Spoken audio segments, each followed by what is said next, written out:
Between the hedges, Georgia dogs coming out. War Eagle flying over Jordan hair skies. Hottie toddy down in Oxford, rebels rise. Cowbells ringing in Starkville all night. Rocky Top singing in that Leland light. Anchor down Vandy, black and gold pride. Gamecocks crowing in Columbia loud and wide. Saturday light, y'all know the deal. SC pride, we keep it real from the swamp to the grove. Let that crowd roll. It's water cooler talk, we talk that score.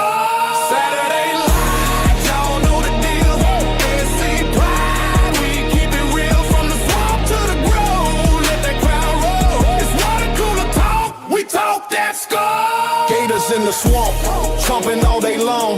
Saturday nights in Death Valley, that tiger strong. So we Razorbacks, crowd calling the hogs. Blue Reds battle Wildcats, bringing the dogs. Show me Miss Zoe, black and gold fight. Boomer Sooner running on a Saturday night. Hook 'em horns, burnt orange in the sun. 12th man standing, Aggies get it done. Saturday light, y'all know the deal.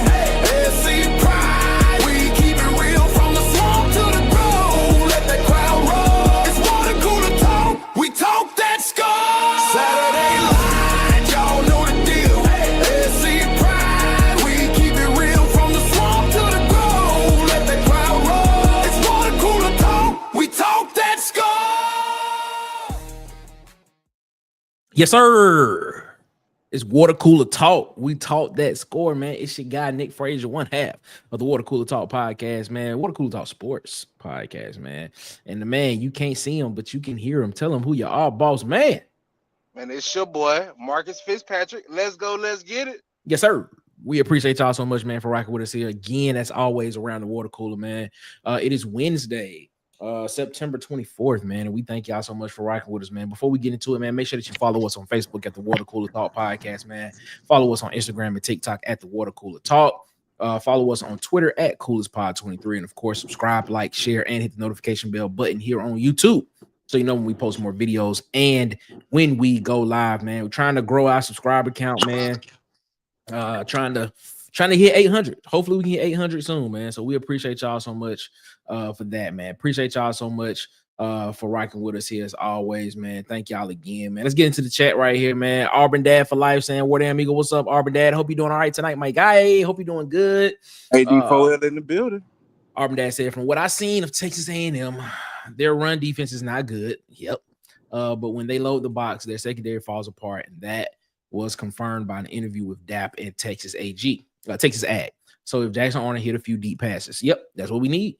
Basically, Auburn can go into this. Auburn can go into the game with the game plan that they had last week, and if they can connect on those, deep passes, Auburn should win this game by 10 plus points. But here's the thing: Auburn shouldn't have to do that because they should be able to run the ball. And we're gonna get into that. In a minute. Let's get through these comments. Auburn Dad said, "Man, to Cam or Eric, I believe running game will blow up, including Cobb." Yes, sir, man. There's the link right there. If you want to call in with us and chat with us tonight, it is pinned to the top of the chat. That is the link right there to call in, man. Appreciate you, man. Auburn Dad said, "Man, by the way, Nick, can you send the whole intro song so I have the full version? It's so awesome. Been getting compliments from the people who hear the ringtone. I see what I can do about that. We'll see if we can make that happen, man. Shout out to Auburn Dad, man. Mike McKinney in the chat, fellas. War Amigo, what's going on with What's you, up, my Mike? guy? Sweet Stuffer 256. He missed the show Monday, man. Nah, we know you bad. We know you good people. And they go to quarterback. That's my quarterback. What's up, Malik? That's my quarterback. What's going on, Water Cooler? What's up, Malik? Water Amigo to you, man. He said, Sweet Stuffer came in and said, "Man, if the line open, I want to call in." Yeah, we doing the there is the link. So the link is The link is right there. We're not doing the phone number right now. We got to get that fixed. But that's the link right there for you, sweet stuff. You hit that link, come in, do audio only, and then we get you in and we get you on the show, man. That's what's up, man. The legend of Sweet Sugar Bow Williams is in the chat. What's going on? The Huggy Beard is in here. What's up, Huggy? Hope you're doing all right, man. Sham God is in here. He said Marcus with a question mark. What up, Sam? Huggy Beard himself, man. Shout out Nick and Marcus. Shout out to you, Huggy, man. We appreciate you so much, man. Mike McKinney says, sad about Fields. Insert Perry. Danger incoming. Yeah, man. We are sad about what's going on with Horatio Fields, man. Had a broken foot in practice yesterday. So now it is time for Perry Thompson to step up and be the guy. I think they say Horatio is going to be out for an extended period of time. That's all. That was he got to have surgery. Yeah, surgery tomorrow. So it's an extended period of time he's out. But hey, we praying for him. EC James 92 said, bro, I still need that intro. Okay, send me your email. Email me at this email right here. Email me at wctpod@gmail.com. It's actually in the stroll at the bottom. So you can email us there at wctpod@gmail.com. I get that intro song over to you. So that's what I do. Yeah, and John Mateer has a broken thumb, which is wild because he completed. Hey, Karma is a mug. That's all I say. Well, he broke his thumb early in the first quarter and still completed like 15 of his last 16 passes. Hey, the thing about it is when you playing with adrenaline versus after you come off surgery are two different things. That's true. Ladies and gentlemen, coming in the chat right now, it is our guy. You heard him on the phone. Now you about to see him. It is Sweet Stuffer 256. What's going on, my guy? What's going on with you, man? Brother, man, how y'all feeling, man? We feeling good, man. Feeling good. How about yourself, man? How you feeling? Man, I can't complain about nothing. Like I said, I didn't get a chance to call in Monday, man. I just want to say, first of all, the defense, like I told y'all in the offseason, the defense is stepping up. The defense is legit. Okay. Second of all, I want to say, even in the loss, man, we got plenty to hold our head about. I'm going to tell you this, bro.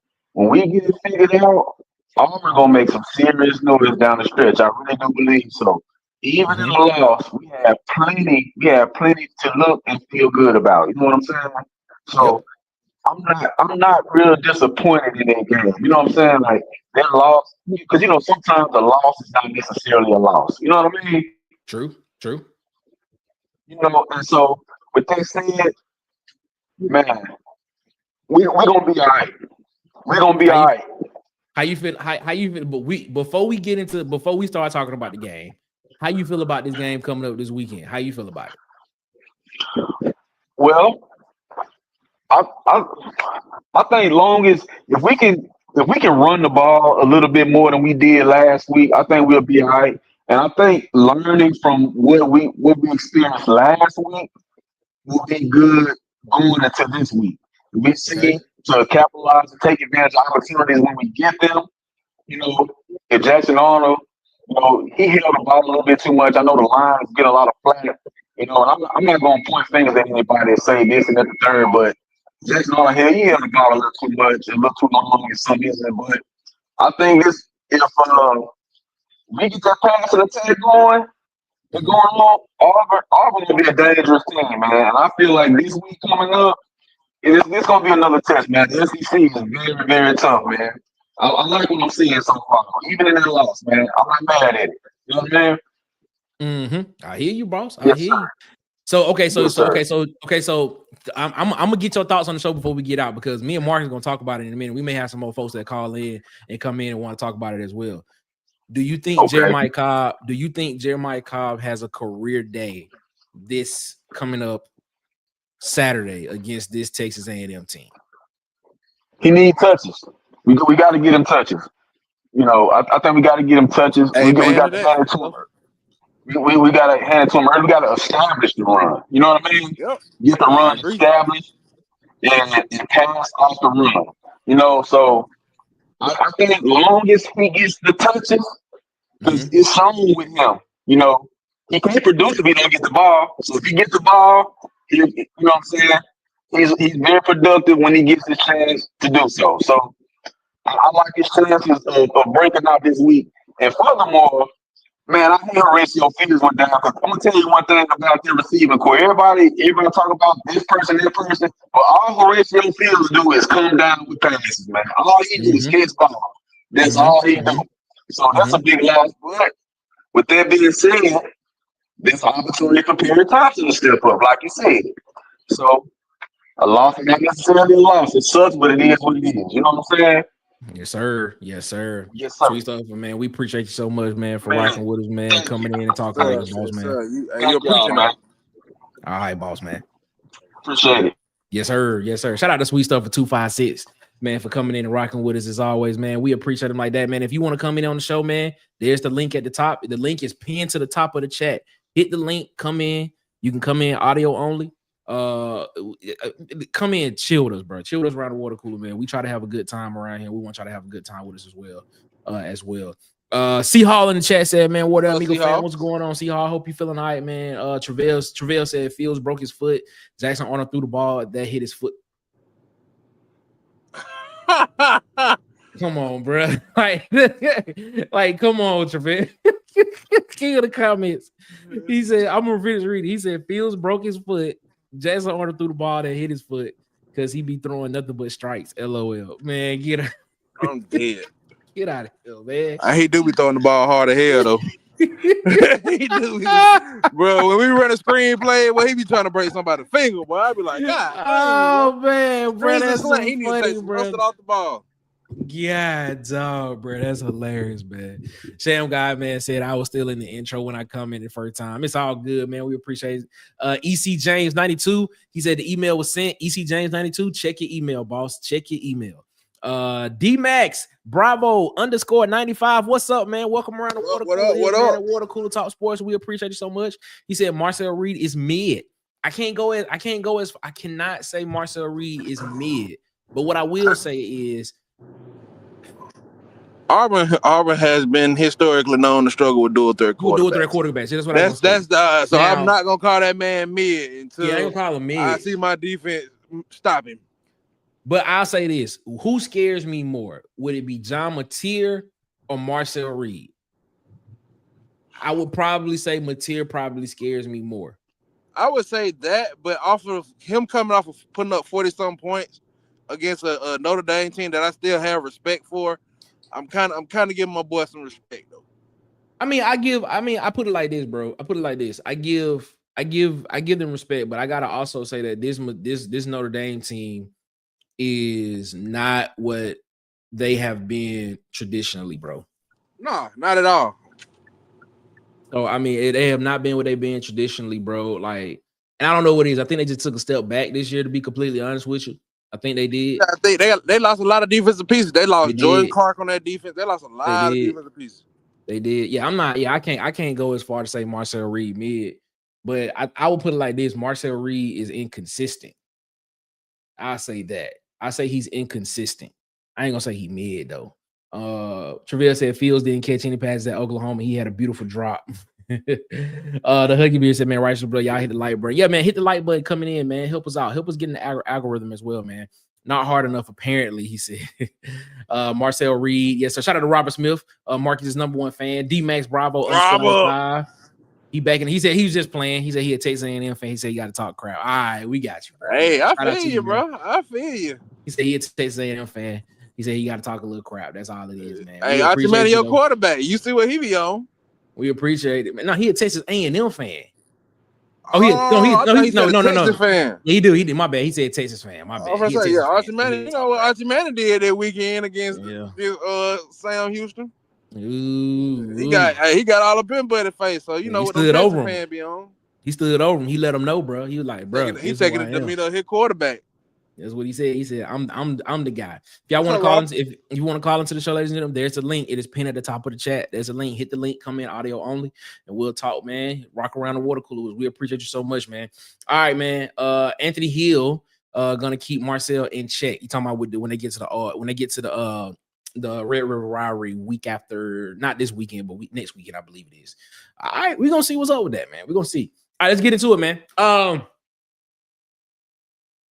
Auburn, as you can tell from the thumbnail, it says Jeremiah Cobb will eat against Texas A&M. The title for tonight's show is Auburn versus Texas A&M. Texas A&M. Will Jeremiah Cobb run wild on the Aggies? Will Jeremiah Cobb have a career day this year? Can we see that, man? We that's those curse words around here, Dirty South 334. But shout out he's from the 334. Man, shout out Dirty South, but not with what he said. Not with what he said. Shout out Dirty South because he's from the 334, because we from the 334. But hey, we can't say that.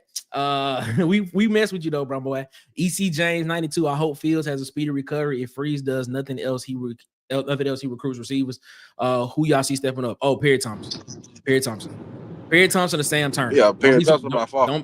Don't be surprised if Sam Turner come in that thing and Sam Turner actually. That's one person who I haven't seen all season. Well, because he's a freshman and he wouldn't expect to come in and play. Yeah, I know. Do you think he got do you think we see Kane before we see? Do you think we see Kane before we see Turner? Nah, because Malcolm Simmons and Eric Singles are still healthy. True. So nah, we ain't gonna see Bryce Kane. We probably see Bryce Kane I mean, it's a possibility you can see Bryce Kane in the special teams this week. I think that would be amazing to see him in the special team this week. So yeah, I wasn't really disappointed with seeing him in the special teams last week. Well, the week before last. Yeah, I agree with you there. Ed Darby, man, shout out to Mr. 21. Can you do something for me? What's going on, Ed? He said, will run plays be called though, Nick? I see A&M filling the box to force the pass. We let the defense dictate. Can we get into it after that? I want to get into it. Thank you, Ed. Here's the thing. I put it like this. Let me give you some stats on A&M's defense. Let's look at A&M's defense. I like what Ed just said. Let's look at A&M's defense statistically. In total defense, A&M is ranked 66 in the country in FBS in total defense. All right. Their defense is giving up 28.6 points per game, 139 rushing yards per game, 211.6 passing yards per game. Totally, they're giving up about 350 yards per game of total to their opponents. In all, they have created 9 sacks, 10 pass deflections, 1 interception, 3 forced fumbles, and 1 fumble recovery is what they have created. That's not encouraged. That doesn't scare me. Especially when you see who they played. They played UTSA, they played Utah State. Of course, they played, and then of course they played Notre Dame. I think they had 2 sacks in the Notre Dame game. But majority of their sacks, 7 of their sacks came against teams they were supposed to dominate. And they didn't look really good in those games either. So, I mean, to the point, will the run plays be called? Okay, I say this. Are we expecting run plays to be called? Are we expecting between the tackle run plays, or are we expecting to see off tackle run plays? Because I think the gripe that a lot of us was having with Auburn not running the ball last week, this point is at Marcus. I think the gripe that a lot of people were having with Auburn not running the ball was the way in which Auburn was running the ball. I agree. We depended on a lot of quarterback. We depended on a lot of quarterback runs instead of giving the ball to our running backs outside of the tackles. Yeah, outside of the tackle. Running some off tackle stuff. And stuff like that. So will we see Auburn run more off tackle stuff this game? I don't know. I'm gonna be honest with you. I don't think we will. But against the statistically of what I'm seeing from this defense, I would say let's do it. Because we've seen this defense not be able to tackle. It's basically a hole in the middle of the defense, which is surprising because I was on. Shout out to Pub Sports Radio, man. Shout out to Dabby Cab. Shout out to Jimmy over there. Shout out to Wine Time Sports, man. Shout out to all those guys over there at Pub Sports. I was on there earlier today, and we talked about this game. We actually talked about the Ole Miss LSU game, and we talked about the Alabama Georgia game. And I said the reason why I have Auburn winning this game on the money line, I took the game on the money line, and I actually took the over in this game. I have Auburn winning this game is because I think Auburn's defense, I trust Auburn's defense more than I trust A&M's offense in this situation, in this game. I do. So, and based off of what Auburn's defense showed me against Oklahoma on the road, I gotta put the faith in Auburn's defense. And of course, preseason I picked Auburn to go into Texas A&M and Kyle Field and win this game. So I'm gonna stick with my preseason prediction because when I look at it statistically, it doesn't their defense doesn't scare me. Their offense, they're putting up numbers. They're putting up 42 points per game on offense, putting up roughly about 480 yards per game. They're rushing the ball for 157 and things stuff like that. Auburn's defense is allowing less than 2 points per rush per attempt. So I'm sitting here and I'm saying, man, I think defense travels. And I think you see Mario Craven, I think you see Casey Concepcion get yards in this game. I think you see them have their stats are going to look really good, but it won't show up on the scoreboard to me because of Auburn will be able to stop them in critical moments. Like I stated Monday, I said, I think this game is going to come down to what we see as 2 back-to-back defensive possessions by Auburn. When we look at the totality of the game, when the game is over with, we saying that's where the game is won. That's where the game was won at. And all Auburn has to do is score on one of those 2 drives. One of those two drives. Well, actually both, in my personal opinion, can get a field goal and a touchdown, or they can get 2 touchdowns on those 2 drives that the defense stops them, and then they're able to keep that lead and foster and nurture that lead for the rest of the game. That's what I think is going to happen. Ladies and gentlemen, from at it's SEC season, it is the man himself, Auburn Tez. What's going on, Tez? How you feeling, man? What's up, Tez? Damn, Tez can't hear us. Man, feeling pretty good. How y'all there doing? He hears now. Can't What's complain. going on, Tez? How you feeling, man? Can y'all hear me? We can hear you. Can you hear us? Tez can't hear us, ladies and gentlemen. Tez can't hear us. But to add to me, we can hear you. You can't hear us. That's the messed up part. That's the crazy part. Oh, Tez, he'll be back. We're gonna drop Tez out. He'll be back in a minute. We're gonna get his audio fixed. But go ahead, Marcus. Yeah, I said to speak to what Ed Darby was talking about. In this game, I don't think that we would be scared to run the ball. I think he's gonna stick to his game plan of what he likes to do. I think he goes back to being a very balanced. It's gonna be a very balanced call game in this situation because of what you named, Nick. Like, this defense doesn't scare anybody. I think he was kind of, afraid to run the ball against Oklahoma's defense because what we heard and what we seen. I think when he noticed that those quarterback runs wasn't successful, he abandoned it. Mm-hmm. I think he doesn't do this game. I think he sticks with the run. I think he allows the run to open up his pass game in this game. And I think, like you said, I think Jeremiah, I think it's gonna be a big game rushing all around. Mm-hmm. Mm-hmm.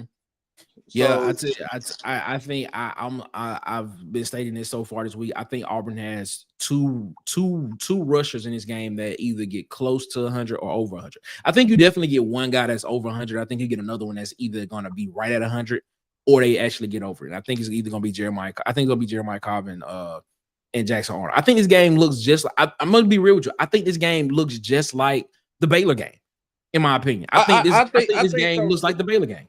I think so too. I don't want a close game. I don't want a close game and Texas A&M get the ball last. I think this game looks exactly like the Baylor game. I think you see an offense in Mario Craven and Casey Concepcion, Terry Boosie. I think you see Marcel Reed. I think you see them rack up a lot of yards. I think you see their statistical categories look crazy. But on the scoreboard, it won't matter because I think they're only going to put up 21 points, 21, maybe 24 on the scoreboard. I can agree with that. I just don't want the scoreboard to be close and they get the ball last because our defense is good, but Durkin and that defense at the end of games seem to give up game-winning drives like it ain't nothing. But the thing is, what I'm saying is,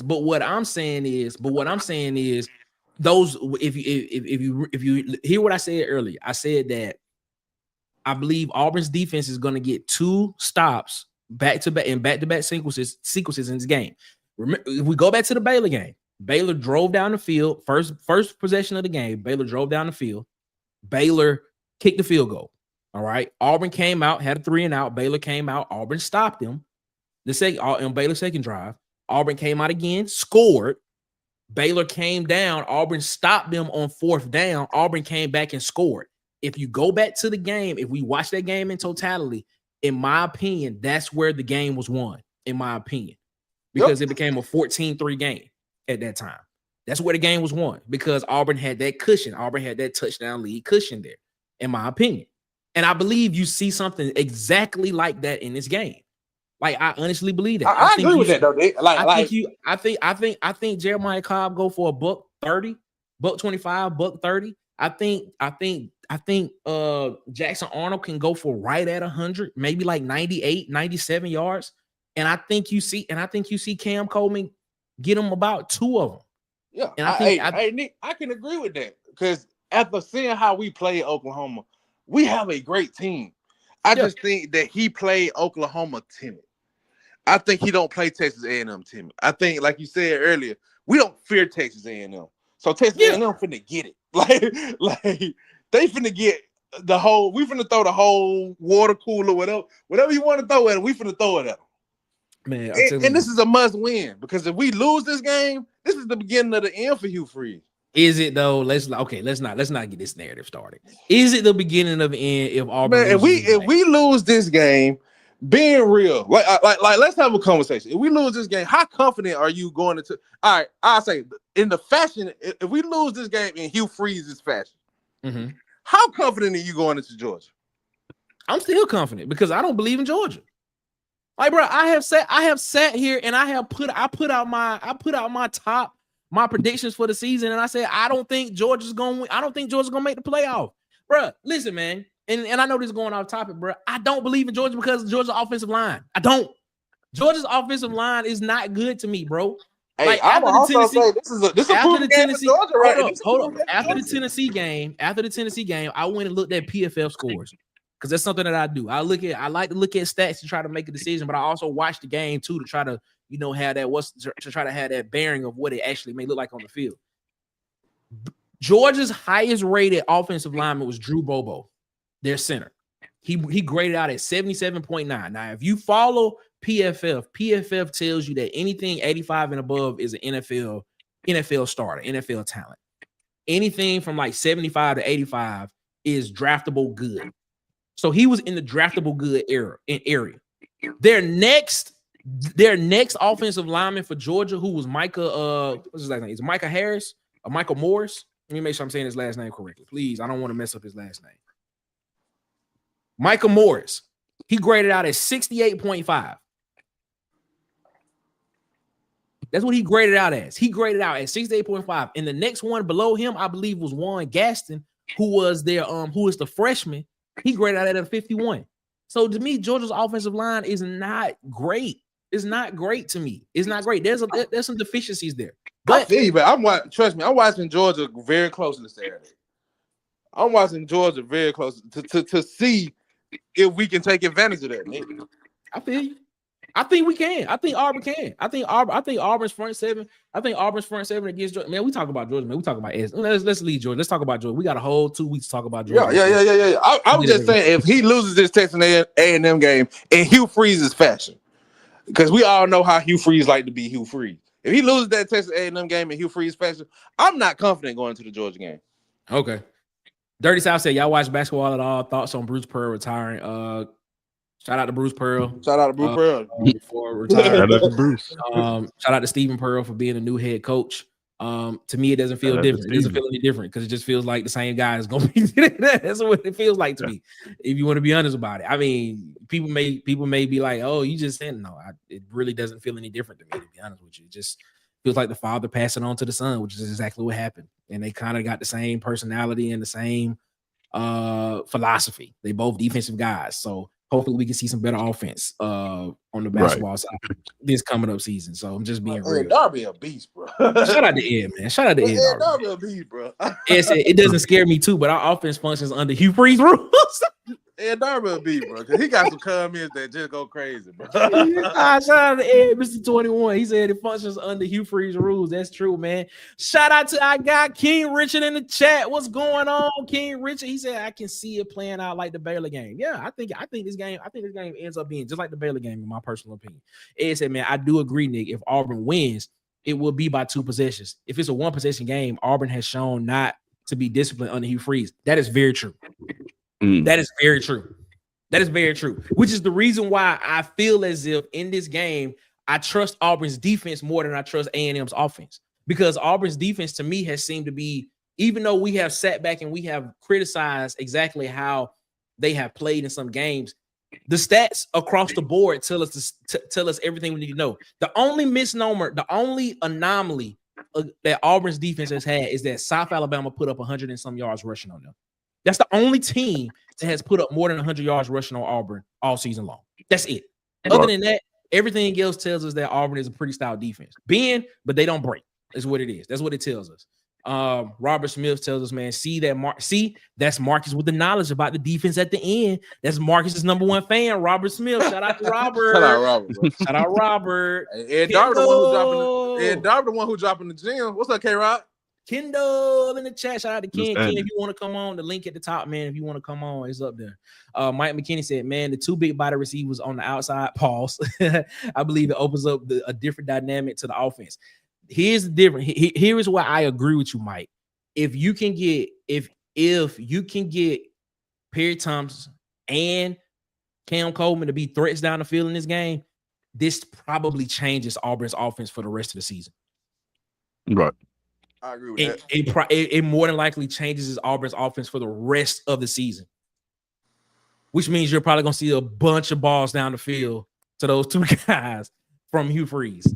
I don't know how people feel about that, because if he probably see it one time and get with them two, man, everything that we've been talking about with the Freeze 4 and everything like that, everything, people gonna be excited to see it happen, see it more, man. Kendall said, because you want to run the ball, Marcus. Exactly, Kendall. Tell that man. Tell that man about himself, man. Hey, man, if it's effective, it's effective. Tell that man about that, man.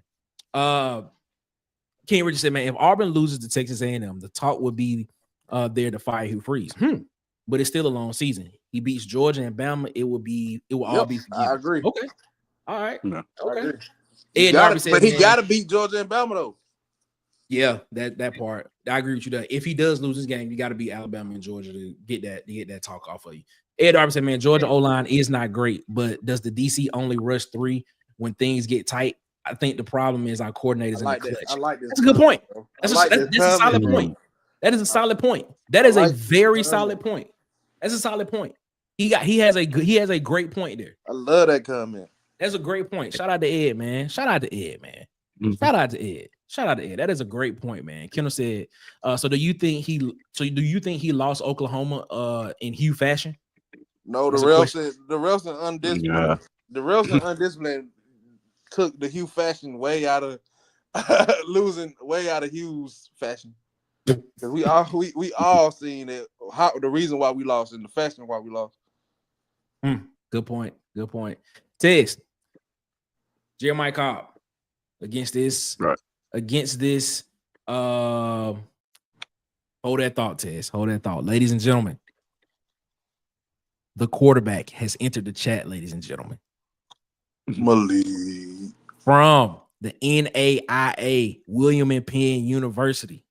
It is the quarterback. He threw for 10,000 yards, y'all. Mr. 10,000. He threw for 10,000 yards. Malik Brown. What's going on, Malik? What up? What y'all doing, man? We chilling, man. What's on your mind, Malik? What's on your mind? Hey, man. I actually agree with y'all on this. How the game gonna turn out. I do think it's gonna look similar to Baylor. With a little caveats. Like I think we run for at least 150. You know, okay. All together. But I don't know how popular this about to be, man. But I'm a little high on Jackson Arnold from what I seen, and I know he had an up and down game last Saturday, but we gotta understand, like, he a young quarterback, like he real young. I think I even read something that he didn't even play quarterback until his junior year in high school. He was playing running back. So, you know, it gonna take time for, you know, to get the timing right, especially at the collegiate level, just because of the fact that, you know, it's a whole different speed. You know, we just saw with Oklahoma, they threw so much at him. So, you know, he learning on the go as he trying to develop as a quarterback. But he definitely got to get the ball, you know, get rid of the ball, you know, a lot faster. But Hugh got to help him out with that. And I say this too, as a dual threat quarterback, it is. I mean, you don't even have to be dual threat. A lot of quarterbacks struggle throwing check downs. Like as a Okay. quarterback, you get greedy, man. Like you don't check Okay. downs is really the last resort. Like a lot of times people do take sacks or even throw the ball away when it comes to the check down, just because quarterbacks just don't throw them like that for whatever reason. I struggle with that as a quarterback myself, so Mm-hmm. I understand it. But also it's when when you're not used to throwing them and you don't really have a lot of outlet throws, you just don't throw them. And Jackson, he real athletic, so he gonna use his legs to try to get out of he gonna run himself out of trouble before he throw himself out of trouble. That's what I kind of see about him and stuff like that. And um, I just feel like, man, I feel like he'll develop a little bit more as the game, slow down for him as the season go by. And I know I'm 50-50 with running my quarterback. I mean, he kind of built. I mean, you want to be honest. He's 6'1", 220. He built like a running back for real. Really think Yeah. about it. Very true. Yeah. So I don't really mind him running like that. I definitely want him to be smart and things like that. But he the type of quarterback you got to run him for him to get comfortable with throwing. And I'm not really the biggest fan on the draw plays. I like them. It's just situational. Like we gotta be better when we call them and things like that. But as far as back to the whole thing, as far as how the game turned out, man, I do think the only thing I'm worried about with Jeremiah Cobb is you said he got that hip pointer. Like Yeah. how long, just see how healthy he can. But if he healthy enough, oh yeah, he can get over 100 easy. Ooh, And yeah. easy. So, I feel good this week, man. I feel like we're going to pull it out. I feel like, we'll go down there. I feel like we'll start fast. I feel like we'll get a one-on-one, and I feel like we'll start seeing the continuity between Cam and Jackson, the more and more we get those opportunities. So, but, I feel good, man. It's always more easy, too. Yes, sir, man. Where you Shout go? out to Malik. He threw for 10,000 yards, y'all. I'm just telling y'all. Big hey. He threw for 10,000 yards. So he know what he talking about. He a quarterback. He played college football. Home City. So he know what he talking about. Shout out to Malik, man. Malik, anything else you want to say before you get up out of here? Nah, that's it, man. I appreciate y'all boys, man. Keep doing y'all thing, man. I'm always tap in. Appreciate it, man. Appreciate you, Malik, man. Shout out to Malik, man. For rocking with us here around the water Shout out cooler, my coming Malik. in, giving us the QB knowledge. We appreciate him so much, man. Thank you so much, my guy, as always. Ladies and gentlemen, you saw him come in. It is Kendall is in the chat with us tonight. What up, Big Ken in the thing? What up, bro? What's going on? What's good, man? What's going All right. on? All right. Hey, So me and Marcus. Go ahead. before you get started, my bad. And I just want to throw this out there. Can we all just let go of this notion that Hugh Freeze is just really gonna run the ball, Marcus? I Hey, he mean, did I it the mean, first three I mean, games of the season, Kendall. What you mean? come on. Bro, Man. what you mean? We average Come on now. That was because it was addressed all off season last year that he didn't run the ball in certain situations. Kendall, why So you he saying wanted this to stuff to me, silence the man? crowd. He wanted to silence the crowd about the I notion agree of with him all this, not Kendall, running but the why you ball. saying this to me, man? But we all know that he is not fin to run the ball as much as we would like. That's why he didn't have. That's why if you look back, and I don't mean to keep bringing up this last game, but the game plan wasn't to run the ball. You seen it. Yeah. So I mean, we gonna see in big games he's gonna do the typical Hugh Freeze tradition of trying to air out the ball and try to exploit some of these one-on-one opportunities, bro. Kendall, if he do that this game, I fear that is because this game is meant to. It's like y'all said, this is a Baylor type game. Like this, they run defense is trash. Please don't come in with an L. I'm not saying that he won't run the ball and it be effective, but the focal point of this offense moving forward will be To throwing the pass the ball. ball. I can't disagree Yes. with you, especially going back to what Nick was saying earlier about the two big receivers on the outside. Pause. If they have success, we would never see the run game like we seen it in the first three games again. Never again. Never again. I want to see how he's gonna handle this. Horatio Fields being out. Perry Thompson. Yeah, Why I keep we calling got that we No, receivers. no, We no, got no, no, receivers. no, no, no. Y'all missing what I'm saying. Okay. I know we have a receiver to step in. Actually, we have 2 or 3 that You can do. step in. I said I want to see how he handles it. Okay, so to that point, so are you saying you think that Perry Thompson gonna come in, step in, and start running the routes that Horatio Fields was running? Like, is he gonna be like the I think I safety see what valve Kim is guy? saying. I think I see what Kim is saying. I think he will be the safety guy, but he will try some gadget plays with him just because of his speed. Like he's faster than Horatio to me. True. Yeah, he Um, is. He is. so like I said, he A would throw little bit some more time. gadget plays in, but look for him to be more of a primary check down receiver or trying to put him in space to create a diversion. So you don't think we see Perry Thompson on 9 routes, bang 8 routes, some 7 routes? You don't think we see him on those routes? If it is, it's almost like Ted said last show. It's doing that to set up a play that he really wants. Okay. All right, Tess, go ahead. What's that? Tell us your thoughts on this. Are we gonna see? What do you see this game being? How do you see this game? Does Jeremiah Cobb go off this game? Does Jeremiah Cobb go for 130, 140, 150? Or do we see more of what we saw from Oklahoma? Or is this more of a balanced attack? What's your thoughts? I think we'll be able to run the ball on this team. Mhm. If we really wanted to, we'll be able to run the ball on this team. I think this is a team that we probably could just line up and run the ball if we wanted to, but I don't think that's gonna happen.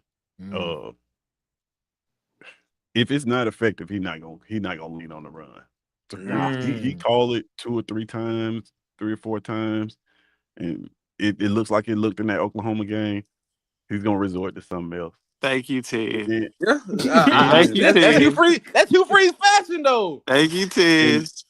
And on top of that, like I think Texas A&M is a smart team. Well, it's tough for me to think that a team would watch that Oklahoma game and not load the box.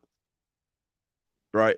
Okay. I think individually, Texas A&M secondary is better than the secondary that we saw. Because I'm using a a real fork. hair pick. Oh yeah, he's So using a the fork.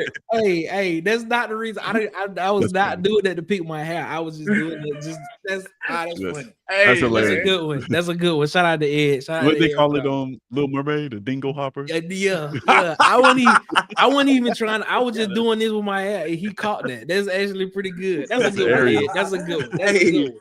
That's a good one, friend. That's a good one. My bad, Ted. Go ahead. That's a good one. No, but I think that Texas A&M secondary, outside of the safety room with Bowen, but other than that, I think they're better than the Oklahoma, more talented than the Oklahoma secondary, like individually. Really?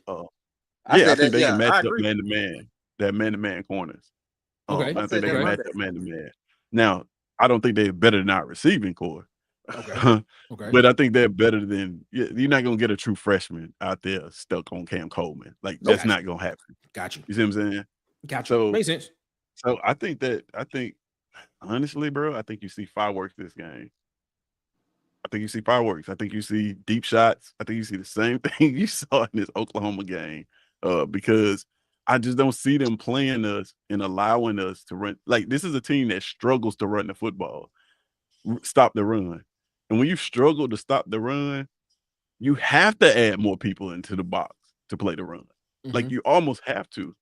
And if we start running the ball very well, they're going to load the box, and they're not going to stop doing that. We shouldn't stop running the ball. Like if it's effective, we shouldn't stop running it. Marcus. But why we running the ball? I understand what you're saying. Hold on. I understand where you're going with this thing. Marcus, here's the question though. If it's effective, if it's not working, of course we have to pivot and doing something. But if it's effective and he pivots before, Okay, but Marcus, how many times have we seen our running backs bust off and have on Kendall, the track to all a I'm saying 100-yard game, and he run away from running the ball? bro. All I'm How saying many is we times play have this we like seen it? If we play this like Oklahoma, this is like Ted said. They secondary is better than Oklahoma secondary. And I agree with you, Ted. And bro, Cottage Hill is way more a tougher place to play than Norman, in my opinion. College Station. Yeah, College Station. I said College Hill. Yeah, College Station. Yeah. I don't know what I'm thinking about. You But thinking yeah, about College BET, Station. bro? That's what you thinking about? You thinking about BET? Yeah, BET. Yeah, That's what I've been saying the whole show. I don't know what you think about running the ball. But okay, so you still Just okay? to be So honest, Marcus, so you telling us like from football, from just a football sense, Marcus. If they load the box with 7 or 8, you still trying to run the ball? If it's even effective, if it's working, if you're still getting 5 to 7 yards with a loaded box, why would you stop going with what works? That's crazy. but we haven't done that though. The one team that loaded the box against us Because was he was Oklahoma. intimidated by a loaded box. That's just like Yeah, when you see but, a too but high we only. safety. But what I'm saying, we only got 3 yards to carry. We only get like 3 yards in the run game outside of that 44-yard run by Jeremiah. Your Like it starter, wasn't working. your second running back in the conference was averaging 10 yards per carry. Wait. So Marcus, because we're Of one compacting. run. Hold on, wait. I got y'all permission to talk. Go ahead. I got y'all a chance to talk. Let me talk. Just because we're compounding quarterback runs onto a stat, that means the coach should have figured out a better, efficient way to run the ball. But we're speaking on him being effective against a loaded box, correct? If he's effective, why go away? Hold on, Kendall. I'm so confused right now. If he's effective against a loaded box, why deter away from something that's working? That's what I'm asking you guys. If it's not working, I understand. But if you're getting 5 yards per carry, why go away from it? Can I answer? Go ahead, K-Rock. Can I answer? To your defense, to our defense, Marcus. And I'm just gonna let this be known, man. You like to run the ball, no matter what. I like to win football games. I like to go with what's working, bro. But in all, and I'm saying this because I play against you and on the game and all that shit too. So I'm just saying, you like to run the ball, but I think you take this stat line and I think we blow it out of proportion. Yeah, he's gonna average 10 yards per carry when we're playing Ball State in South Alabama. He averaged 10 yards per carry against Oklahoma. What are we talking about? Marcus, why did he average 10 yards? Why? Bro, Why? Marcus, On a Marcus, busted play that wasn't designed to work exactly. anyway. Exactly. It's 6 carries, bro. Like he didn't get fed at all. Okay. All right. The other 5 he had. The other 17, 5 he had 17 yards. What are you talking? Right. Bro, 6 carries. So y'all feel like 6 carries is enough for a running back? I didn't say that. I'm saying when you look at a game as a head coach and a play caller, when you look at a game as a head coach and a play caller, when you can rush 3 to 4 people and you still get penetration or you're still able to stunt and stop the run, they stun it and stop the run.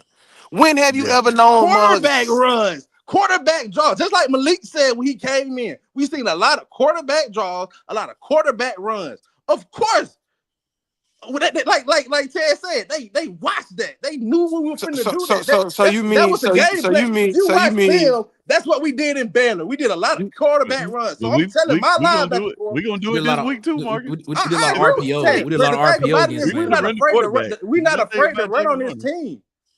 Marcus, Jackson Arnold gonna get his steps in. That's all I'm saying. But we're not afraid to run on this team.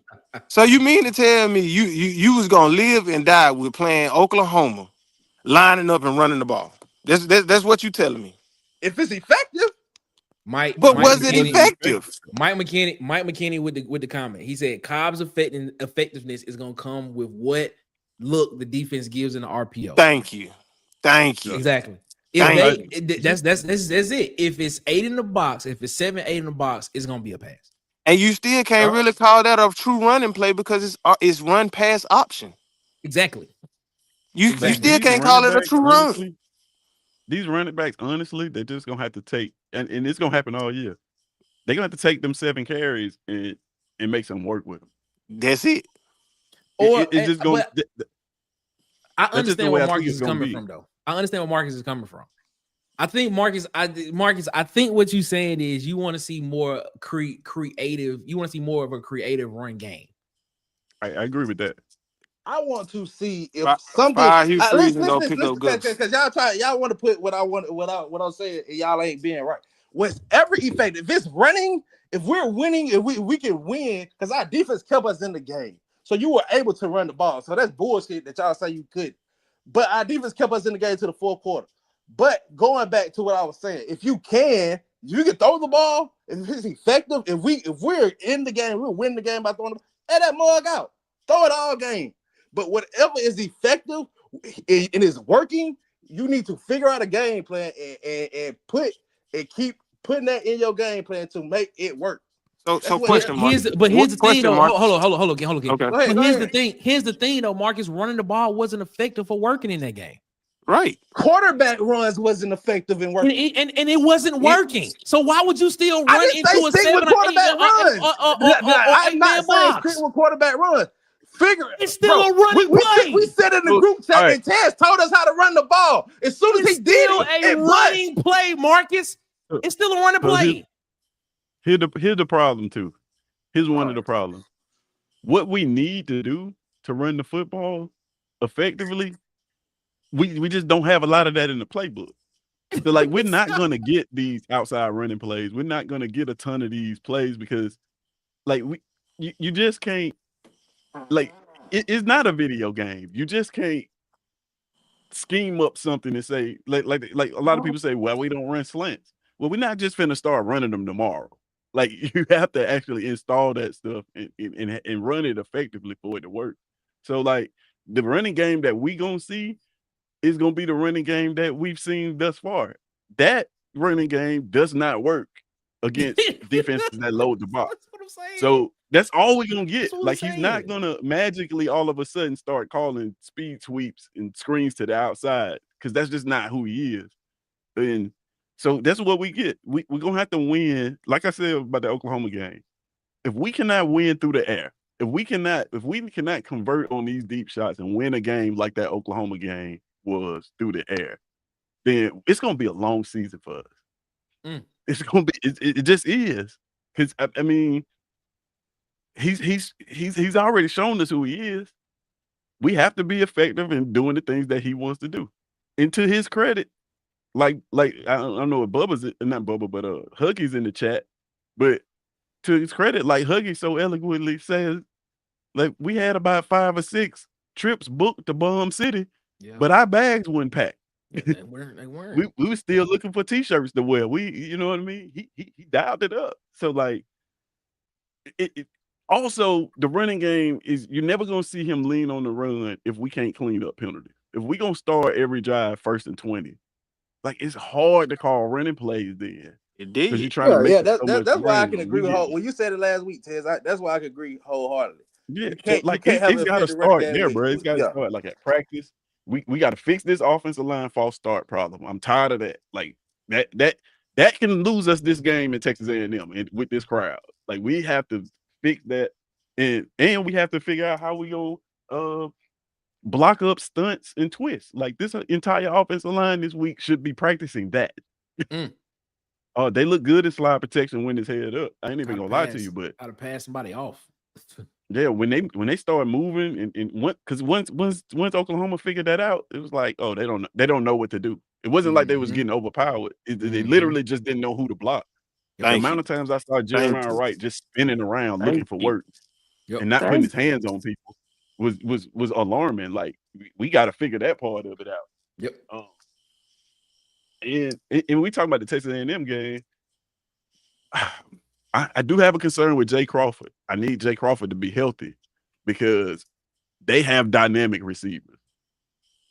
They have dynamic receivers that I'm talking about, the kind that put up 200 yards in the game. But here's the question though: would you want him coming back off of an injury against these guys? I don't know. I put it like this. I probably trust. I with Ken on that one. I trust. I mean, he has. I trust. That's what I'm saying. I don't know the extent of the injury. I trust Strader and I trust Pleasant to come out there and do what they got to do. I think they are SEC starters. Yeah. I don't think there's no drop off. I don't think it's a drop off, but as far as that mentality and what we look for as a command back there or wherever he's lined up, I think that presence alone in a game pushes you over. Okay. I think. Travell in the comments said, man, he could have run to the outside. It was open the whole game. He could have run more. Yeah, I mean, but that's the thing though. What we saying is that's not in Hugh Freeze's. That ain't in his bag. That ain't in his repertoire. His repertoire. You know what I'm saying? He just can't Look drum who it in up. the chat. It's 50 Cent. Oh, What up, 50? Phil? What up, Phil? How you feeling, Phil? It's been a minute, Phil. How you doing, man? How you feeling, Phil? Man, I'm just telling you, man. Hope all is going well with you, my guy. Hope everything's good, man. Said, fellas, hope everybody is doing well. Glad to catch y'all tonight. Been a while. Yeah, Phil. Shout out to you, Phil, man. We appreciate you so much, man, for rocking with us, man.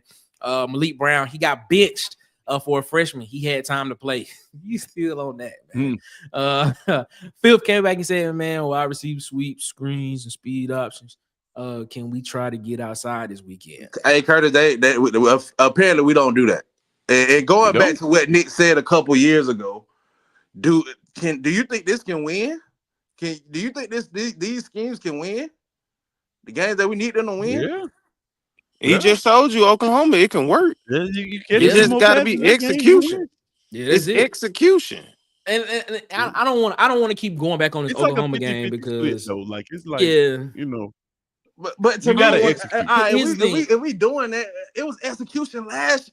But all right, I don't want to keep going back on this Oklahoma game because I don't want to be considered as us whining. But here's what I will say, bro. We definitely don't want to do that. Yeah, we don't want to be considered as whining. But what I will say is that. But what I will say is hey, that. Y'all ain't right. Man, I'm just telling the truth. Yeah, but what I will say is, what I will say is this. I will say that two of those passes are completed to Cam Coleman. It's a different game, and we having a different conversation this week. That's all I'm gonna leave, and I'm gonna leave it right there. Ed Darby said, "Man, Hugh Freeze is not changing. Sounds like a discipline problem to me, Tez." Mike McKinney in the chat. Shout out to Mike, man. He said, "Let's not forget he has that pistol set with the counter. He showed it a couple of times this season. He does. But the thing is, you can't lean on that though. You can't lean on a counter run. I beg to differ, Ted. We got beat with a counter run in high school. But this is SEC in high school. That's what I'm just saying. Hey, like I said, and let's not act like the person you hate so much, Ted. So Gus, want to counter your ass down the field. Ain't nobody say we hate Gus. Ain't nobody saying that. Don't even start that narrative. I said Ted. Don't start that narrative. But see, Gus, here's the beauty of Gus Malzahn though is like that counter is gonna come so many different ways, and that team is built to run that. Yeah, you know what I'm saying. Yeah, like, this team is not. When we ran that counter that he talking about, we had to put 2 tight ends on the field, 1 receiver. Like they gonna see it coming. You can't just lean on that. And we had big body backs. We don't have big body backs out of any formation. Like whatever we in, he could dial up that zone, dial up that counter. That's honestly the beauty of Gus Malzahn. It's called the buck sweep. He called it the old buck sweep. Is what he called it. Yeah. Old buck sweep. Is what it is, man. I'm telling y'all, like it's if we cannot win like the game, like the one at Oklahoma, playing like that and connect on those deep passes, it's gonna be a long season. We're not gonna be able to run our way to anything in this league. Is it? It's just not gonna happen. Hey, I got a question. Why hasn't anybody went back to the wishbone? Man, I knew you were gonna say that when I seen the wings. This is the question. Like when I saw that, I guarantee you. When I saw the wing tee, I was like, why ain't nobody? That wing tee still give me nightmare. I knew the wing tee still give me nightmare. Ain't nobody stopped it yet. I knew Nick was gonna do that, bro. Nobody has stopped it yet. That's a good question. Nobody has stopped that offense yet. Because Georgia Tech used to kill people. Well, who you telling? Ain't nobody stopped that offense yet. I'm just curious to know. Is it just because of the way it looked? You don't know who got the ball. It ain't sexy to run the ball, like y'all said, bro. It's a passing lead now. So those run packages, you got to have those. Part of it too, yeah. Your personnel. These kids that are coming out of high school are thinner and lighter. They smaller. Yeah, they smaller. I agree with they that. A lot smaller. Yeah, man. I just asked the question like, nobody want to run the wishbone no more. I'm just saying, nobody stopped it yet. Like I mean, I I'm was running watching, it in my franchise, I was watching a but it ain't documentary going on well it. for me. I literally was watching a documentary on it, and I was like, why ain't nobody running the wishbone? I was like, okay, I guess nobody want to be different. And part of it because it hasn't proven to win you a championship like that in this era. In Now, this era, okay, I see right. if it was a team that could run it effectively in this era and win a championship, Mhm. everybody gonna switch over to it or Okay, have we got some variation of it. I tell you why. I tell you why it's not happening. Because nobody's running it in high school. that part. That's probably part of it too. That's Shout out to when Phil. you Shout see out a to coach Phil. decide to run it in high school, then it'll eventually make its way to college, like everything else does, and eventually make its way to the NFL. Well, they should have Man, true. came on Yeah, I down think here the to offensive old coordinators Tallahassee, are coming from Alabama. high school. They should Come have. on, Cause on down here boy, to Tallahassee, Alabama. when they used to run that tight formation, all the Man, dude used to line up. He just put his hand on the tackle that's backside. it. I was like, boy, they about to run that mug all night Yeah, long, boy. All night, and you don't know who got the ball. Don't know who got it, bro. You about to get cut. actually, The Texas defense A&M, you about to get cut. Something, bro. Texas A&M is gonna run. It's not gonna be a wing T, but it's gonna be a very heavy power like shotgun look where they going like it's gonna have some wing T principles to it for real, for real. Like Ed the Darby, like the Gus, like the Gus, Ed like Darby Gus said, used to run Ed Darby with said wing T elements. That's why Vandy is so good and the right quarterback. Yeah, yeah. So you Yeah. see the wing. He said you see the wing T elements in the shotgun. It Yep. can't be your entire offense. Yo, I agree with you there. I agree. That makes sense. We got a comment coming up right after this one that I want y'all to talk about because I asked this question during the locker room. And I want to say it was Auburn dad that agreed with me on that. It was either Auburn dad or Huggy Beard that agreed with me on it. But Malik said, but when I say he young on the field. He didn't get no type of development at quarterback at OU. Venables defense is minded. He not worried about developing a QB. Cool. That is true. That is true, man.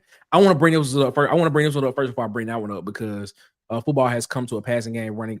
Has come to a passing game. Running the football is not exciting. I think who said that? I said that. Yeah, Marcus said that. All right, here we go. Phil said Curtis Jackson. Phil said Jackson Arnold arm strength, is it questionable?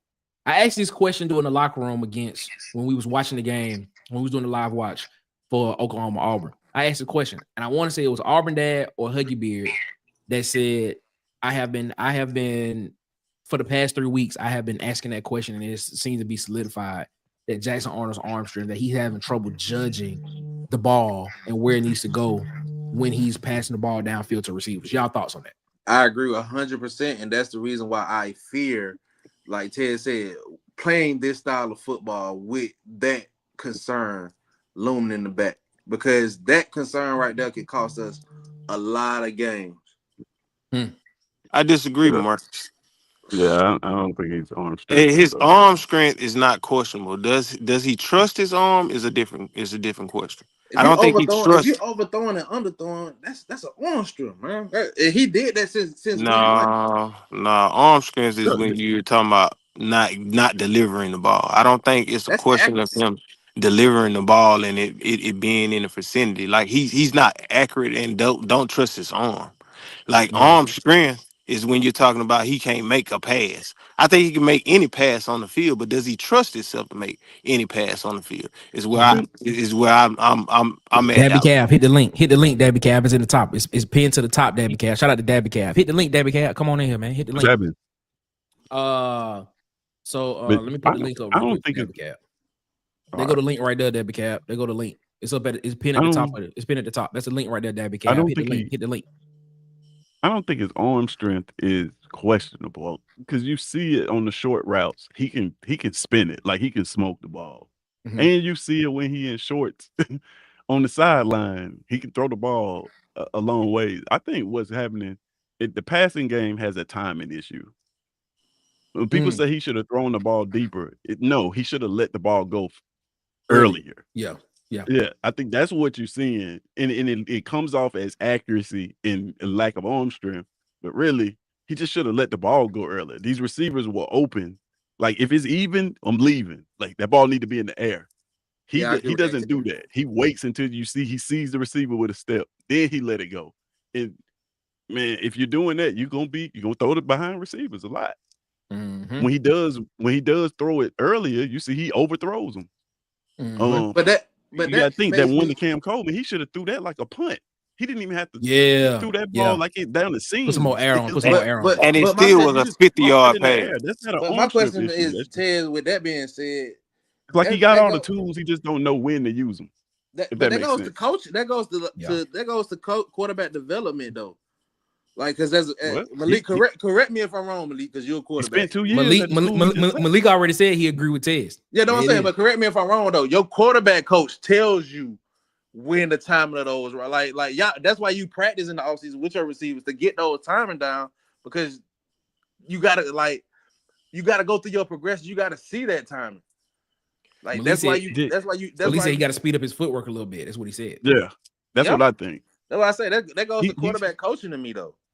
Yeah, but so here's the thing though. He spent 2 years in an offense that was in shambles pretty much. I Different agree with offensive that. coordinators. He hasn't had the grooming, and you can't expect that to be fixed in one. Like I know Hugh Freeze says he's a quarterback guru, but in one season, like he probably had to unlearn a lot of stuff. Yeah. Very Yeah, true. that's Very facts. true. And to get him to trust an offensive line, you got to think last year he played behind. You thought he got tattooed in that Oklahoma game.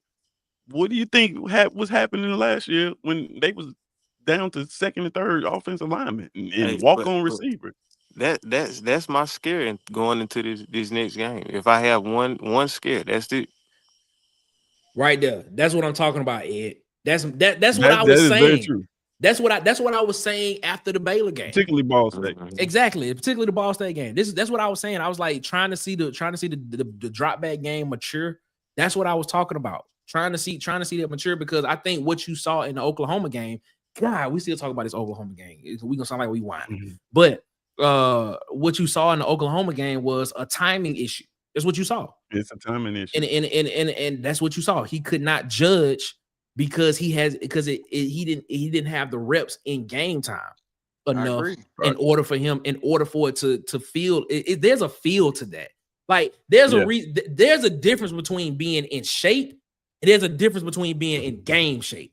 But my There's a whole difference. thing is, we It's a heard it difference. all off season about the concerns with the passing game, and I feel like this was a reason why Hugh Freeze was so concerned. And to me, that's the reason why I wanted us to run the ball, because I'm like Ed said, I didn't want to try our passing game in Oklahoma. I wanted it to already be what it was. And when I seen it in South Alabama that it wasn't, and we had to stop using our passing game and result back to the run to take the ball against South Alabama, I'm like, bro, please don't go in Oklahoma and then try to get But past that. again, Marcus, when I ask you, and I don't want to keep going back to this Oklahoma game either, but Yeah. would you rather live with going at a fast pace and going 3 and out and having to give that explosive offense the ball, knowing that they could put up points? You would do that? Put your defense through that, and your defense is a strength. If we playing field position the way my defense played, yes. My we defense can't play played a hell field of a position. game. But it's gonna be We don't a have a tale of last year. It's gonna be a tale of last year. Our defense get all Last the way year we to the played them in the end, exact and we run same out of way. gas. King Richard Yeah, asked the I question. agree. King Richard asked the question: Could it also be that the receivers are faster in gameplay than they are in practice? What y'all think? Nah, I timing is don't know timing. about that one. Timing is Like timing. Like you gotta I get it. like y'all said, you gotta get that in-game timing down, period. You got. I encourage everybody to watch. Shout out to Mr. Beautiful. What's going Aaron on, Mr. Murray's Beautiful? What's going breakdown on? of this game. Yeah, go watch Aaron Murray's breakdown of this game. Mm-hmm. And some of the things he said, particularly on the double moves, is like he's one of the things he said was like quarterbacks have to know that on that double move, receivers are gonna be fast into the move and slow out of it. Yep. And like I don't think Jackson Arnold I don't think he's seen that in game time enough to kind of judge it. It's easy to do in practice, but then like in front of all those people, you get your adrenaline running. You just want to throw the ball out there, right? It's hard to calm yourself down, right? That's why quarterbacks miss easy passes all the time. You like good quarterbacks. You be like, man, how did he miss this 5-yard route? Or this receiver was wide open, he overthrew him. How did he do that? It's because they be so open that your adrenaline get to moving so Hype. fast, and Yeah. you just throw the ball too hard. Hey, Dabby It's like Cap, Dabby Cap, same thing happened in basketball at the free throw line. Dabby Cap. You still money line A&M? You still money line A&M, Dabby Cap? Shout out to Dabby Cap, man. I was over on Pub Sports Radio today with Jimmy the Bag, and I was over there with Wine Time Sports, man. We talked about this Auburn Texas A&M game. We also talked about the Ole Miss LSU game, and we also talked about the Alabama Georgia game as well. So shout out to those guys over there at Pub Sports Radio, man. Make sure y'all go over there and check them out and subscribe over there as well. Can't wait to do some more stuff with those guys over there, because trust me, it's fun, man. Fun times over there. Fun times. Great times over there with those guys over there, man. Really enjoyed my time over there with them. Can't wait to go back over there with them. Can't wait to get them over here on the show as well, man. Let's see. Malik said, yeah, them double moves tricky with fast receivers. So he's solidifying what Aaron Murray said. See quarterbacks taking up for each other. See them quarterbacks taking up for each other. You see what I'm saying? Travell said he hasn't because a freshman took his spot. Man, Travell's still on the freshman taking his spot. Okay. Ooh. He talking about last year. Last last year. year. Yeah, last year.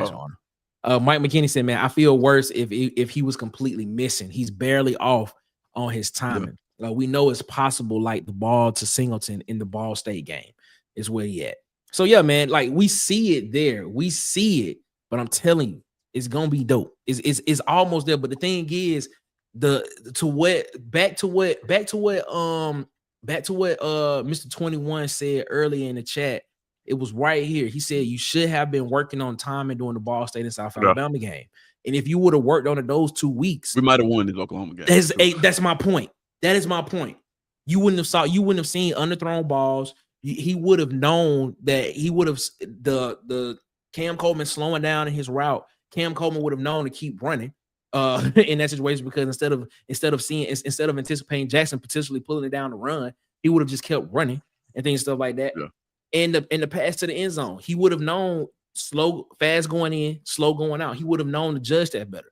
So that was my whole gripe about that whole thing, about seeing the passing game mature in those weeks leading up to this game. Dabby Cav said, man, he has Le'Veon Moss. He got money on Le'Veon Moss, anytime touchdown. He got A&M on the money line at plus 132. He said, Nick, you on money today, my man. I appreciate you, man, so much. It's another one that you picked too. I think he has Jeremiah Cobb over 54.5 rushing yards in this game too. I think he picked the over on that one. Let me know if I'm wrong on that, Daddy. Travell said, if we lose this game with all this talent, are we going to say Hugh Freeze can't pick a quarterback? I'm almost to that point right now. Well, I'm not gonna say pick a quarterback. I'm just gonna say put a quarterback in the best position to succeed. I don't think. Listen, I think he's Jackson Arnold. Everybody wanted this kid. Like, I don't think it's a evaluation problem. I think he just like you said, he managed this season wrong, where we should have been practicing the in-game stuff against Ball State. We would have saw fireworks against Oklahoma, but we didn't. And with it, for all intents and purposes, Oklahoma is one of the best defenses that we're gonna see all year. True. But we got to be better at that, man. We got to be better at those deep passes and connecting on things like that, because, like I said, we're just not built. We're not built to run in the way that. So okay, the way that we're talking about committing to the run. The teams that do that effectively are built for that. When you see Georgia this year and they rolling out 3 tight ends, 2 tight ends all the time, like those teams are committed. They have people movers up front. I mentioned that too. Like up front in the run game, they have people who move other people against their will. We don't necessarily have that. Like our linemen are built to get downfield and block for big plays. They're agile. Watching Jeremiah Wright, who's our meanest lineman, get handled in that Oklahoma game does not give you confidence to call a run play. It just doesn't. And we know Connor Lew isn't the biggest guy. So hopefully he's completely healthy at this game too. Although who replaced him? I think he didn't allow pressure while he was in. Whoever replaced Connor Lew. Lewis, yeah. Ellis, I meant. Yeah. So, man, we just not I don't think we are built to run the ball like that. We can run the ball like that on teams that play coverage and give us light boxes, of course. But to just line up against an 8-man box and think that we're gonna run downhill on these teams, it's gonna be a tall task, man. Especially when they giving us one-on-ones with this receiver room, who any team would be lucky to have. True. I mean, like I said, I could argue you should have threw the ball more. 5 more deep balls to Cam Coleman, we might have won this game. I would say, like, I would have had 15 targets on the freshman. I would have force-fed it. I would say this, Tez. If we like, all right, you speaking on this game as like you said, we finna pass the ball. If we pass the ball like we did in the Oklahoma game and it's not successful, people will start talking about Jackson Arnold. You can bank. They're already talking about him now. They talking about I'm him just now. saying, you can bank on that. People, like you said, Nick, will say that this was the wrong quarterback pick. Yeah, they're gonna talk about quarterbacks regardless, bro. They just are, man. Look, Ty Simpson had one game. The fan base was ready to get him up out of there and put the freshman in. Sure it was. One bad game, and it wasn't even that bad of a game. Like, that's what I'm saying. Like, the quarterback and the offensive coordinator are the easiest things to blame on the team. But the thing about that is, though, Tez, play calling and your quarterback sucks. If we lose this game by overthrows and underthrows, they're gonna crucify him, and it's gonna be justified. If we lose this game by him overthrowing those big shots and underthrowing big shots, they're gonna crucify him, and it's gonna be justified. If we win this why would game, it be justified? Why would it be justified? Because that would make 2 games in a row that you could have won. No. See, now you being funny, but that would make 2 games in a row that would have been costly overthrows and underthrows. But so Marcus, they was ready to crucify him in the Baylor game. I understand that, but I'm saying because we ran the ball so much, everybody was like, "Well, Jackson Arnold, you think you're gonna win like that? Jackson Arnold can't throw the ball." Like, it doesn't matter how the game plan is. If Jackson Arnold, he was the number 1 transfer quarterback outside of John Mateer. If Jackson Arnold doesn't come out here and throw for 300, 2 touchdowns, run for 200, 2 touchdowns, if he does anything short of that, they're going to crucify him because fans don't understand quarterback stats, right? This is why I keep bringing up Peyton Thorne's number: 2,700 yards, 21 touchdowns, and 12 interceptions. And now we looking real time at Jackson Arnold go through this season, and we're seeing that those numbers, he may not reach that. He may not. You know what I mean? But that doesn't mean that we can't win football games. So, like, a good game for him doesn't have to be this game where he's connecting on all these deep shots and passes. He just has to hit a couple of them. That's it. Right? He doesn't have to be perfect. He just has to hit, the layups. And that's what he missed in Oklahoma. Like, these were layups. This wasn't like he was just like, trying to be surgical with the football. Actually, when they asked him to be surgical with the football, he looked pretty good when he's throwing the ball across the middle and things like that. That was my whole point, Ted. And to your timing, he just got to get that part of it. And listen, it's tough. It's not an easy thing to drop back and throw the ball 40 yards down the field to a moving target. I agree, but my whole thing is if he missed layups, if he misses those same passes, it's a wrap. It's a timing issue. But to your point though, Ted, he's still gonna look like the more accurate quarterback because his turnover ratio and his percentage of where he throw the ball. Yep. So he's still even though he might not turn out to have the more yards than Peyton Thorne, he's still gonna look like a more efficient quarterback if you look at it on paper. He's already on track to being that now. That's true. He don't throw interceptions at all. All right, let's look at these. You don't throw the ball, but let's yeah, he don't throw the ball, he hold it. Let's look at these last comments when we get up out of here, man. Dabby Cat said, "Yeah, man." He said he gonna be on that Cobb's over too. He said he think Cobb get over 100 plus this game. We with you on there. King of the comments said, "So are you saying Hugh was a bad coach?" I believe you want us to say that. We put a lot of blame on Freeze. There's a lot more coaches in this system. Yeah. It's a lot of them. We definitely put frames on that, and we could be talking about that for another 30 minutes. Yes. King Richard said, man, that freshman played damn good at center. Yes, Kale Ellis, and he's 17 years old. Yeah, he did. Yeah, And and he's 17 years old. He's Yeah, 17. you make me That's proud. it. Which is more impressive, in my opinion. Yeah, To he's be 17. 17 playing center Exactly. than playing receiver. 17 playing playing. center in the SEC. It did not Crazy. give up no pressures though. Why Exactly. Hey. So let me ask y'all this: does it become a true question of development? We always been having that question. We Yeah, always far have as that that's what been the whole position? question this And offseason. I'm saying, as far as because you remember we on the show previously, man, we talked about. I think it was before the season even started. We was talking about O-line development. O-line development. Do we develop these O-linemen or such and such to those degrees? Somebody So, Jake like I Porter. was saying, I get what you're saying. So I was saying, with him coming in and being a 17-year-old, you don't think that the development is where it needs to be as far as how he handled himself in that game, or you think it was just pure talent? He wasn't in there I long think enough we're doing for a pretty good we job of developing Yeah, recruiting O linemen. I think you left him in there the whole game. game. You You probably would have saw growing some. pains. You would have saw some growing pains. Yeah, I don't think he played enough for you to be like, all right. It's just the time frame he was in there. He did really well. That's what it is.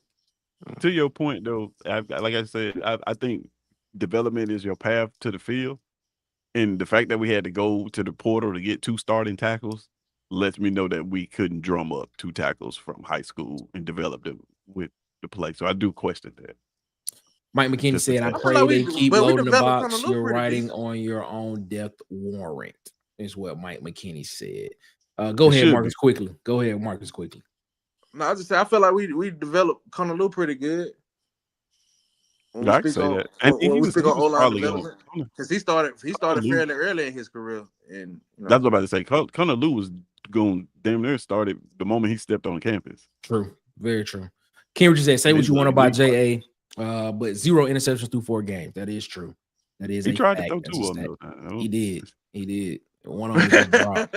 I'm talking He about tried his gift best. wrap. he throw the He ball tried so to hard the gift defender wrap can't even him. catch it to him. Yeah. He throw the ball so goddamn hard, the defender like, I don't even And know. I hate that concept, by the way. The double slant, like I have trouble running that on the video game. I do not like it. Like, because if you pick the wrong slant, it's a pick. Yeah, that That's part. my And bread we saw and butter. that. Like he picked the inside slant and it's a pick. That used to be my bread and butter. Him, the tool, mine, Taylor. He said, Wardham Eagle fans. That's what he said. Travell said he was missing passes, throwing the ball like he was on the mound. Okay. King Richard said, plus we need to remember he is only a red shirt sophomore. Okay. All right. Talking about Jackson Arnold. Travell said he almost threw 2 in the Oklahoma game. That he did. Tim said he's gonna have to catch the game on. He's gonna have to catch it on the replay. He was cooking dinner. Shout out to Tim, the tool, mine, Taylor. Travell said he hired those coaches, so we have to blame him. Okay. King of the comments said, came back and said, you said we can't get a tackle out of high school. We were saying that about Gus. And that was true. I think that's the Auburn problem. If you look at recruiting and you see the schools that get these top tier tackles, it's usually the same schools all the time. Ladies and gentlemen, man, we appreciate y'all so much for rocking with us. Just know that we going into the locker room this Saturday, 15 minutes before kickoff. Auburn versus Texas A&M. We'll be in the locker room watching the game, live streaming the game. So come over here to Water Cooler Talk and chill with us as we react to the full game. I'm telling you, I try to bring you the ESPN quality on the Subway budget all the way time, man. So we appreciate y'all so much for that. And then as soon as the game is over with, as soon as we get out of the locker room, head on over to Auburn TV with the mayor, Marcus Fitzpatrick, and the 2 guys in Men in Black. That's DC Wolf and Auburn Tiggs. Make sure you head on over there and get the official post-game reaction show, Tiger Vent, over on Auburn TV, man. Call-in show over there as well, man. You get to voice your frustrations. You get to voice your excitement. Whatever happens, man, pretty sure everybody will be in the chat at the official post-game reaction show, Auburn TV. Make sure that you go over there and you subscribe to these YouTube channels, man, at It's SEC Season, at Tight Sports, Alabama Football Megacast, at Auburn TV. Follow our guy Dustin over at the Uptempo Podcast. Go over there and make sure that you follow the guys over at Sharpshooter Sports Talk with B Sharp. Vandy Chris over at the Go to Broom Podcast, and of course the Huggy Beard himself on YouTube and the Huggy Beard on Facebook. Also, make sure you follow JMHO Sports Talk, just my humble opinion Sports Talk with Coach Sean, and of course On the Block Sports with Coach Carl. And I'm gonna tell y'all, man, I went over there with Pub. excuse me, Pub Sports Radio today, man. Had a great time over there with Jimmy the Bag and, of course, Wine Time. Happy birthday to Wine Time. Today was his birthday. And, of course, Dabby Cab. You saw him in the chat as well, man. Shout out to those guys over at Pub Sports Radio. Can't wait to get back over there with those guys and chop it up with them some more, man. Had a great time over there with them. We're going to get up out of here, man, in a minute. Kendrick said almost only counts in horseshoe and hand grenades. That part. Travell said Friday I'm off and I'm coming and it's gonna get weird. Okay, Travell, the link is always in the chat. So guess what? Just hit the link and just call in. It's gonna get weird. It's gonna get weird. Man, Ted, tell them where they can find you at. I know I already did it, but just tell them where they can find you at, Ted. Yeah, man, you can find me at It's SEC Season on all platforms. On our road to build some more subscriber base, man. Make sure you go over there and subscribe to me, man. I'll be happy to have you if you're a new subscriber, man, and check out our rankings show. The rankings are up on my Twitter page from last week, and we're gonna do it again Tuesday. Yeah. Hey, tell us y'all think about those rankings. I think we did a great job. I'm gonna be honest with you. You know, people be hating, but I think we did a great job. I think y'all always do a great job. Have you seen some of the lists that came out? I tell you, I have not seen. No, I said, in my opinion, y'all do a better job than a lot of people. I haven't seen any list ranking day. So like a lot of them, I know Josh Pate's list came out, and he's similar, but you know he still got some big brands on there at the top. Yeah, but man, there's a lot of lists that mirror ours. Like I thought we was gonna be the only one with Vanderbilt at number one. We were not at all. Like that's good. That's good. Ken, tell them where they can find you at. Yo, man, just same thing up there you see on the screen. I'm Instagram, Snapchat, Big Ken. You know, that's it, man. Shout out to Ken, man. Marcus, what you want to talk to people before we get up out of here, my guy? Y'all be safe, man. Come kick it with us Friday, man. Yeah, man. We'll be back Friday, 8 p.m. Eastern, 7 p.m. Central. We may have a special guest Friday. I don't know. We're still trying to work that out. We may have one. I don't know. We'll see what happens. But we'll be back Friday, 8 p.m. Eastern, 7 p.m. Central. We'll be back around the water cooler. Friday, we're going to talk. We're going to give our official predictions for this Oklahoma. Dang, bruh. This dude got me. Let me leave that alone. For this Texas A&M versus Auburn game is what we're gonna give our official predictions for.